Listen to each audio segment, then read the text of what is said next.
All right.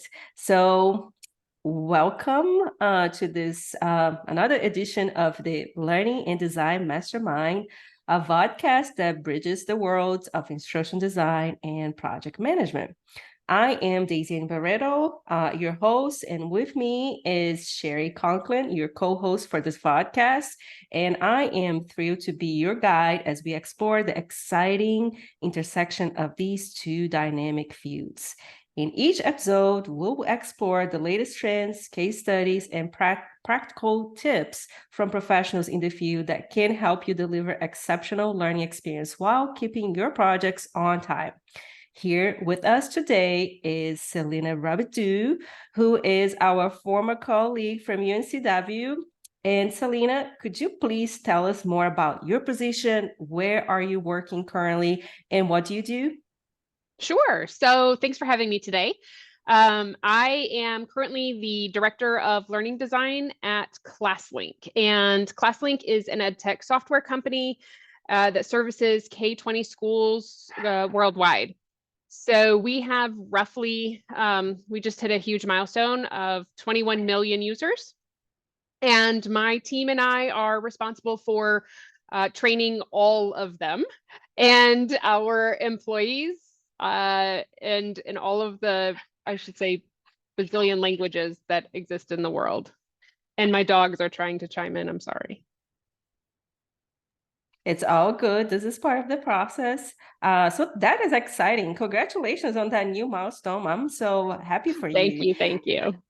So one of the questions I'm going to have, you answering, especially because you do have that corporate background, is that we have a lot of students that are working on working on LMS and how to use LMS or integrating in their company's organization whatsoever. Can you tell us what are some key factors that typically may lead a corporation to seek a new LMS, a new learning management system for their corporation, and what is the need for?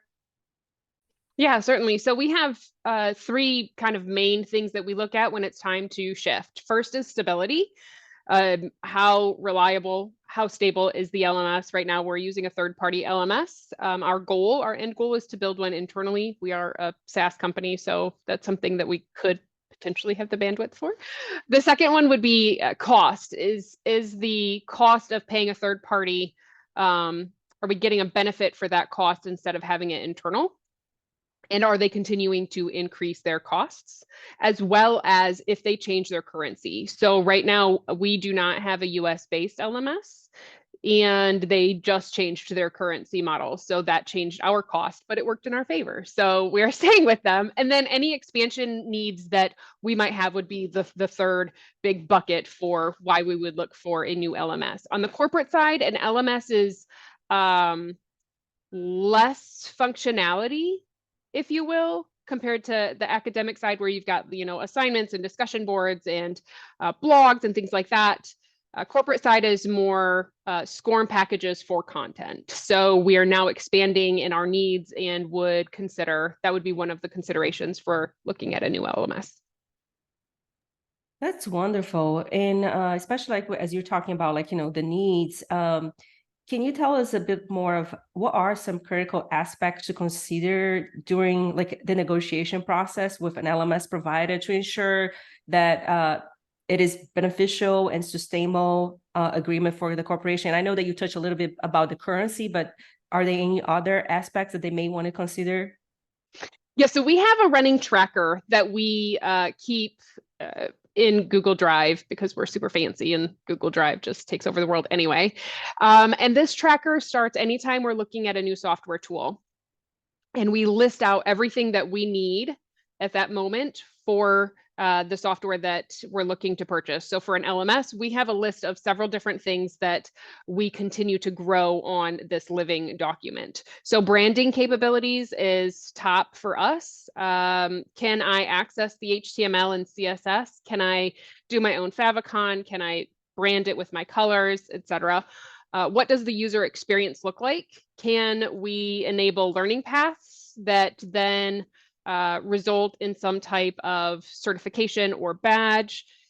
Can users access files? Can I do a different profile assignment so that each profile has something of a unique experience? What does SSO user provisioning look like?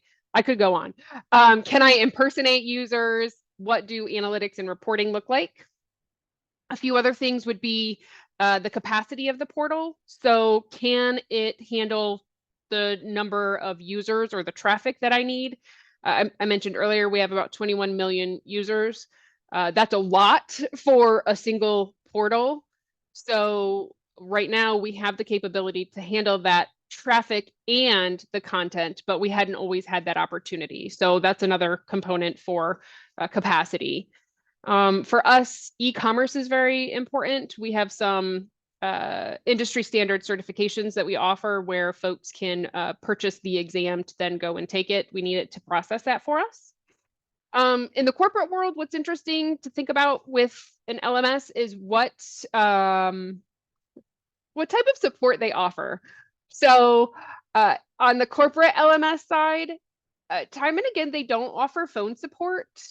And it's quite interesting. So you're spending like 12 hours, 24 hours to get an email response, where if you could just get in a phone call and figure out what the auto provisioning challenge is, you could have it cleared up instantly.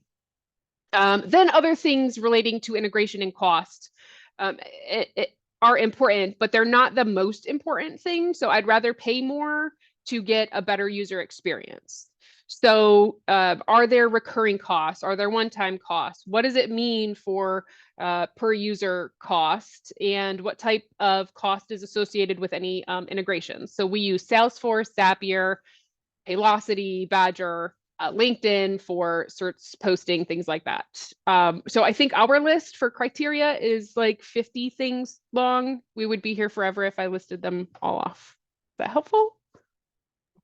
Yes, it is. And one of the things, especially as you're mentioning there, how would you say that scalability it is important, for corporate organization? I think like especially because you're talking about like, the amount of users, that you have now, it's a boom. And then it could be like, grow even more. And I know that, for example, like you are in a corporation that does have a large user, but for example, like if you were kind of like a mid-sized or small organization, thinking about that scalability, how important it is, and to what extent, like, should someone that is working on this negotiation prepare for? Yeah, so before I joined ClassLink, and my dogs are still trying to participate in this, I'm so sorry. Before I started ClassLink, my department didn't exist. So we had 0 users being trained virtually in an asynchronous environment. So we went from 0 to 30, and then from 30 to a few thousand, and from a few thousand to a million, and in 3 years, we're close to the 20 million. I know we have 21 million customers, but not everyone is in the LMS. Imagine, a 5-year-old. They're not going to take some of the content we post. So what we ended up experiencing was a cost scalability challenge where we had the LMS was charging per user as an active user, and this is defined differently depending on the LMS. So they were saying any user that clicks the LMS to launch it is counted as an active user, and it was defined in a 30-day period. They may not participate in anything in the LMS, but they would just click it in provision in. So that, as you can imagine, skyrocketed our costs. We're also an education provider. So our back to school season is a huge influx. From June until September, we really get a lag, or we could get a lag. So what we did is we cut out a population and we set up profiles and roles based off from that, so that the group of users that were just clicking and not doing anything have their own server. So that one can then scale without the need of credentials or login. Nothing proprietary is there. So that can go all by itself, and we don't have to worry about anything there. The rest of the groups, we have done our scalability in a way that is targeted. So we started with our largest customers. Like we have a contract with the Department of Defense and Education. So We started with them, piloted it, and then it kind of spread slowly instead of this, okay, now you have training, go and take it. Conroe is another one of our school systems that is very large, Orange County, very large. And we started with the larger ones because they like to test it for us. And we would do the same with some of our user groups with our products. So if we're talking scalability for increased usage of the LMS, I would say targeted. If we're talking scalability of client growth, I would say that's why you need a roadmap and to plan ahead. If you don't plan ahead and look at your numbers for trajectory, you're going to end up in a really rough kerfuffle with finances. No, that's so interesting. And I appreciate like you really sharing about like, how you manage, the situation, because it's something that, people sometimes are not even thinking about, like, oh, this is a user that is just clicking but not interacting versus Yep. someone that is actually interacting with the LMS. And I think it's good to know that when you're setting up, you sometimes don't know that these things are there and it may exist.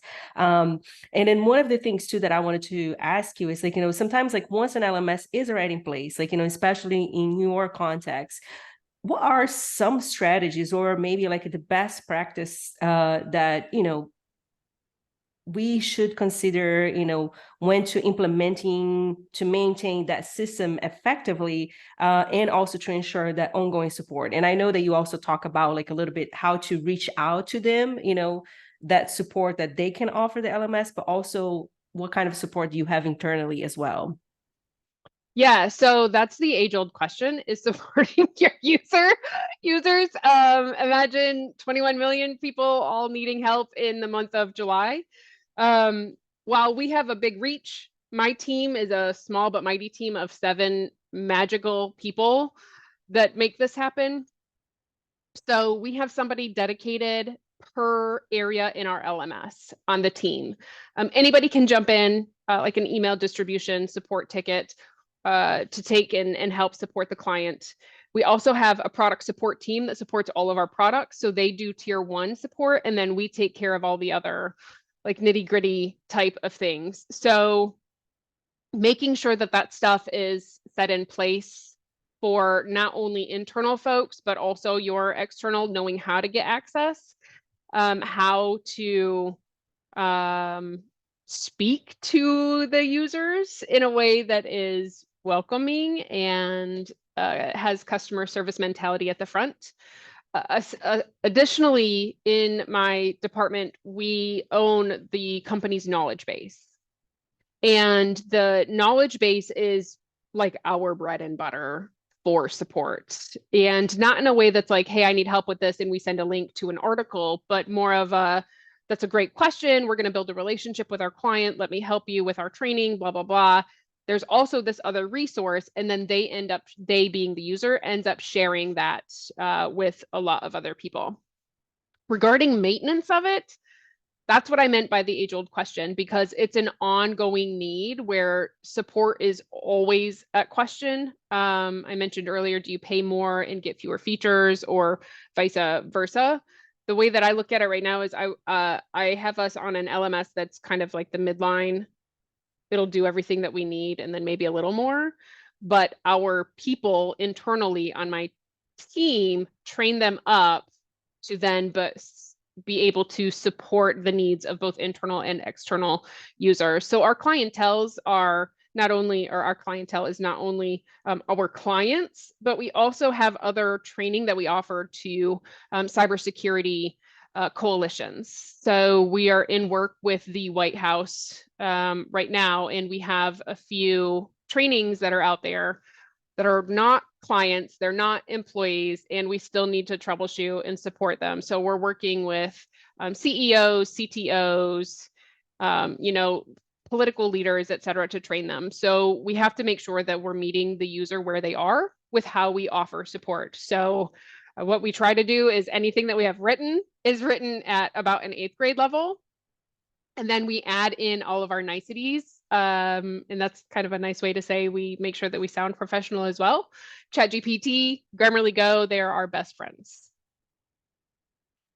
Oh, wow. I mean, Salena, you share so much that I want to just like dive in on all these questions, like, or not all these questions, but all these topics that you talk about. And I just want, can you expand more on this, or even like, the ChatGPT thing? Sure. But since like, we're focused more on the LMS side, maybe we're going to have to invite you over for more. So we're just gonna get people, here they're watching, just like to be excited that we're gonna have Salena round two. Uh, but one of the things that I was gonna ask you, and this might have like touch base on some of the things that you have mentioned, which is how do you think that corporations handle or even should handle some of the unexpected technical issues or even the necessary updates once the LMS, it is in function, it is working within your organization. Ooh, these are Or how loaded how or how questions. yeah, I know. Or how do you even do at your organization? So, I'm going to answer this in kind of a backwards way, and then you can fire me. We choose to opt, I know, fire me for free. I got it. We choose to opt for an LMS that is cloud-based. And most people think all LMSs are cloud-based, but technically they're not. And you've got to look into the nitty-gritty of what that means and the differences between them. So my research has shown that the cloud-based LMS versus on-prem server of any kind is going to have lower downtime. We've had our current LMS for 3 years. It is cloud-based and a little over 3 years maybe, and we've only had one disruption from them. So we found success there. Also, when investigating an LMS and assessing what plan to go down and what you are looking at to move forward with your asynchronous training or even synchronous training, it's important to know where their servers are located. So we are a global company. We have folks in the EU that can only participate in certain interactions on the web. So when you have a cloud-based LMS, if that LMS has distributed servers or distributed services across the globe and you have them in distinct locations, that allows for longer stability or increased stability. Also, looking to make sure that that LMS provider can then shift. So if like we're in the US, so US, we can shift from server to server without getting any backlashes. So our LMS does shift and we have very minimal downtime. Regarding unexpected issues, let's be honest, it happens. Regardless of how great everybody is, tech issues happen. Amazon, if you are not aware of it, it goes down like every day. Google every week, maybe every day. So what we do, and we're not perfect, and we're still trying to make a really nice plan of how to handle it. We have a comms plan in place so that we have not only our internal folks, like on my department, who can reach out to the clients and post notifications, but we have a little status page as well for all of our products, and we list our training there as well. For internal training, they don't really keep our business going, so our training is a little bit different there, but we have a Teams, we use Microsoft Teams, and we have a Teams channel there that's like, hey, if you're taking a course right now, clearly you're not going to make it very far because we're having a technical issue. Come back in 5 minutes. And then when we do that, they will usually then pass it off to our clients or our customers as well, because everybody in ClassLink is working with clients all the time. Did that answer your question at all? Oh yes, no, absolutely. And I think Okay. like, you really touch base on so many things like, that I mean, students are, or people that are working or hearing about LMS, especially cloud-based, it is the route that they're going, but also being aware of that they go down, right? It's not that the cloud is there, all the time. So it goes down. And I think like, the other question I had here for you, and it might be that it might be some of the things that you've mentioned, but if you have anything else to add on to it, it's like, what are some of the common challenges that do you think that corporations may face during the implementation and the ongoing management of an LMS, and how can these challenges be addressed, or how can they overcome some of these challenges? Yeah, so I can speak to some of them. There's a lot of challenges in the world and in the world of LMSs, but I would say first and foremost is make sure you know that service level agreement inside and out. And I know that sounds awkward coming at this point, but I have a lot of software that we purchase, and those agreements, almost every single one of them, have something kind of hidden in them that doesn't reflect what the verbal agreement was. So when I'm going through any type of planning and trajectory, I look at, okay, what does it look like for 3 to 5 years? Change management says 3 to 5 years. So what can I set up for that? And I try to negotiate discounts so that those contracts will give me a longer time with the company, build a relationship, and then get a reduced cost. Most recently, we had a tool that we were looking at for an LMS. And I'm being awkward because it was painful and I'm trying to keep it together.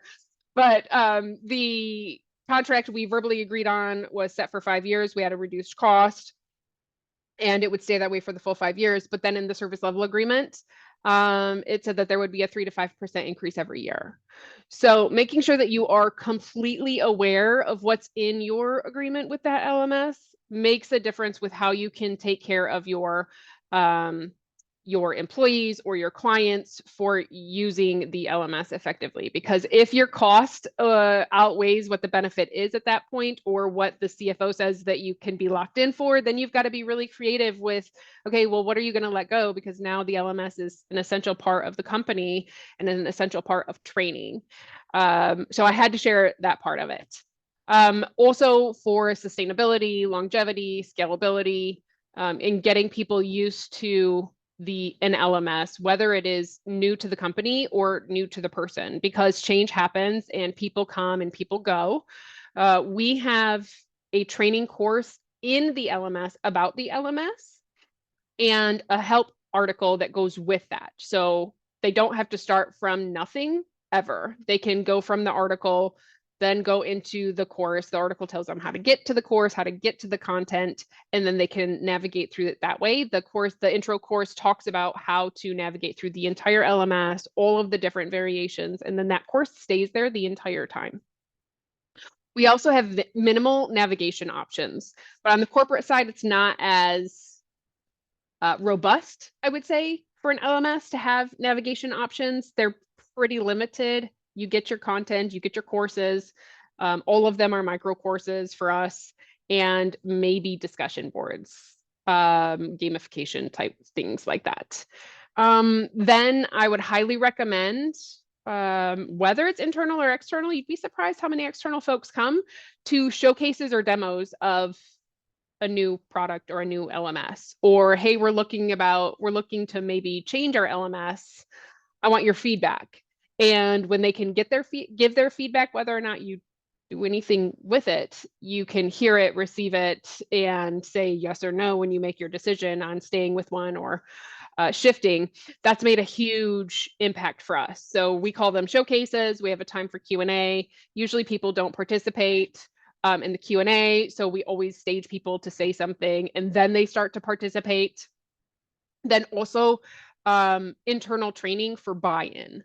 So whether you're training your employees, internal stakeholders, clients, external stakeholders, whatever, you need everybody to say the same words, right? You need to sing the same song, so to speak. So if you have a group of people that don't believe in the LMS experience or the asynchronous experience through an LMS, then you're going to have a disjointed conversation that's happening. So we actually experienced that. So we had to go and do internal PR buy-in time, where we had to kind of prove that this was worth it, having training online, and that it wasn't to replace other people, but to help supplement and support them.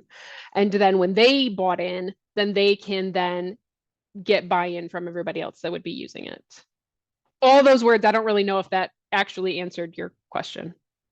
Absolutely. Even I am taking like, so there are so many great insights, and I'm taking like mental notes of like, just like knowing those hidden information, right? Like the hidden fees, like, that we sometimes are signing on a contract and we just like, wait a second, what does this mean? And what does this really gonna look like in 3 years? Like, and what's gonna be the cost? Even like, as you're saying, like, because one of the things that a lot of need on LMS is that training support, and then already having that for the user within the LMS, having that information that provides them that resources that they need in order to be successful in the use of the LMS. So everything is like great. And then I'm just like, taking mental notes of what you just said, and then really capture in. And so we have our final question for you. I know like our time is coming to an end, and we don't want to make this podcast longer than it needs, but you have so many great information, Salena. We really need to bring you back for Salena Part 2. So my final question to you is like, what are some emerging trends that you foresee shaping the future of LMS adoption and management, especially in corporate environments? What is the new thing, or what should we be expecting, to see in the future? Yeah, so I've touched on this recently earlier, but what we're seeing is AI integration into LMS. So Talent LMS is a corporate option. They just released their new beta of AI integration, and you might be thinking, what can AI do? It's not going to build the course for me. Actually, kind of it does. So I can tell Talent LMS what to teach about, and it will create all of my content for me. I still need my learning experience designers to take that content, verify it, and put it in a way that is manageable and bite-sized. But the forward thinking, the working smarter and not harder approach is definitely a growing trend that I see. Our current LMS is integrating it. We have other corporate LMSs that are also using that as their new like right hook of this is why you want to come to us. And they are combining ChatGPT-3 with ChatGPT-4, as well as some other bots to make that AI integration even more powerful and accurate. So I know that it could be a little cliche to say AI, AI, AI. Having it in our LMS and seeing the beta of it, the benefit of it, that's the only way I see the trends heading right now. And it is so accurate. I mean, like that's what we're seeing too. And even in class, we have been reading some articles that are talking about like, this is where, AI in LMS, how the integration is going to come. So I'm so glad that you touched base on that. And I think it is something that it's good to wrap it up, this session that we have here, so people can start thinking about it and even start reading about it and considering other ways that AI can be integrated in an LMS. So Salena, I truly appreciate you just taking the time to have this quick chat with us. I do hope that you can come back for a second session so we can learn and grow more with your knowledge. And we truly appreciate you taking the time to be with us today. Well, thanks for having me. It's always fun just to blab on about things I do every day and hear that it might be helpful. Great. No, it's definitely will be, especially for people that, might not have a chance to get a sense of like this corporate side, like what happens in the corporate side. And I think like, you touch base on a lot of things, and I truly appreciate it. So thank you so much. And I thank you. Thank you. And then thank you for the audience that's listening to the podcast today. So thank you so much.